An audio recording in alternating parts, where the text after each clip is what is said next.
What's up guys, welcome to my channel. This time I am planning to make a cooking vlog. So आजको video चाहिँ specially focused on soup only. Stuffing चहरु चाहिँ हजुरको आफ्नो मेथड्सले बनाउनुस् हैन. सुरुमा चाहिँ किमा तयार गर्छु यसको लागि. नेक्स्ट फेज भनेको म चाहिँ मैदालाई मुस्नलाई जान्छु. थर्ड फेजमा भनेको अचार बनाउने. त्यसपछि बेल्दै र्यापिङ गर्दै पकाउन सुरु गर्ने. So let's get started.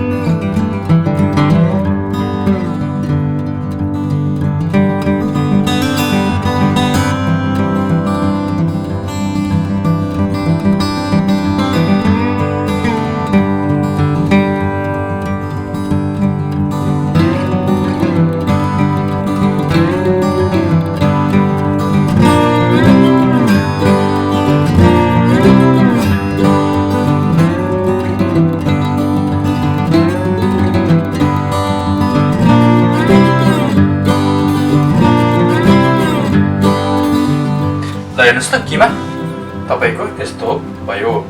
अब चाहिँ हामी डो बनाउनेतिर लागौं.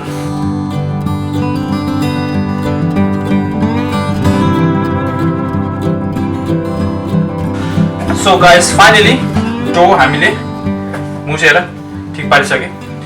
So this is the second phase finished. So अर्को फेजमा चाहिँ अब चाहिँ हाम्रो चाहिँ थर्ड फेजमा चाहिँ अब हामी के गर्ने भने चाहिँ यसलाई चाहिँ अचार बनाउने. सो अचार बनाउँदाखेरि सबसे भन्दा इम्पोर्टेन्ट म नर्मली के रेकमेन्ड गर्छु भने चाहिँ युज द बेबी टमेटोज. इन्ग्रेडियन्टको अर्को भनेको सेकेन्ड इन्ग्रेडियन्ट निडेड भनेको चाहिँ हामीलाई यसलाई चाहिँ सेतो तिल फ्राई गरेको राम्रो हुन्छ. भुटेको सेतो तिल गर्नुभयो भने इट्स भेरी डिलिसियस है. र एडिसनली यसमा तपाईले अर्को भनेको भटमास र अर्को भनेको खोर्सानी.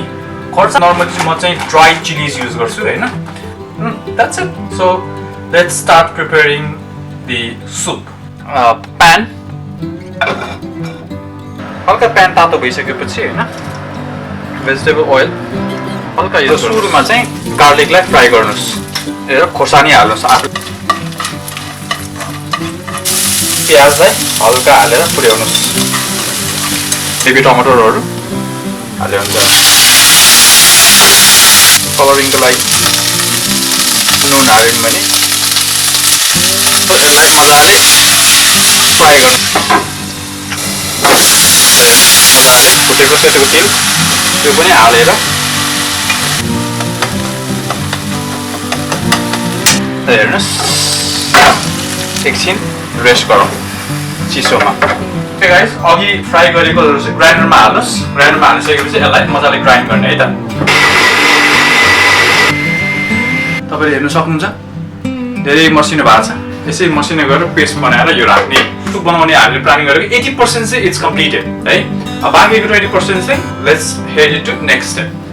Okay guys, this is final makeup. तातिसकेपछि हल्का भेजिटेबल ओइल मात्र लिनुस्. अन्स यो तातिसकेपछि here to twist guys. So अलिकति किमा लिनुस् है. किमालाई तपाईले यहाँनिर फ्राई गर्नुस् है त. लाई पाक्नुलाई धेरै टाइम लाग्दैन है. मसिनो बनाउनु भएको यसलाई सुपलाई यहाँ हाल्दिनुस्. So once you have completed है यति सेरोमा भइसकेपछि यसलाई हल्का बोइल हुन दिनुस्.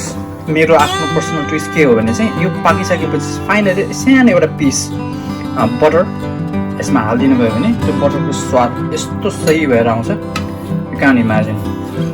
फाइनली बटर मेल्ट भइसकेपछि यसबाट माथि हामीले अघि चप गरेको कोरिएन्डरहरु माथिबाट सर हाल्नु भयो भने यस्तो सही स्मेल अहिले नै आइसक्यो. भिडियो किताकितै क्यामेराको ब्याट्री सक्यो. र्यापिङ गर्न स्टार्ट गर्न आँटेको.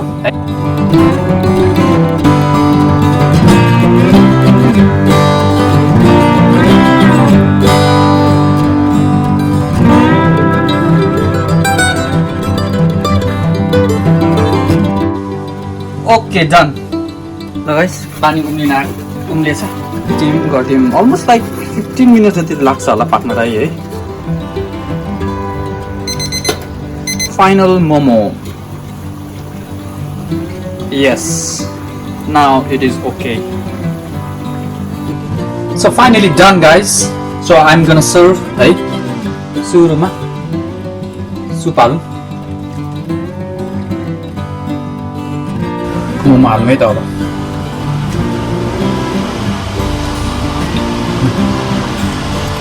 One.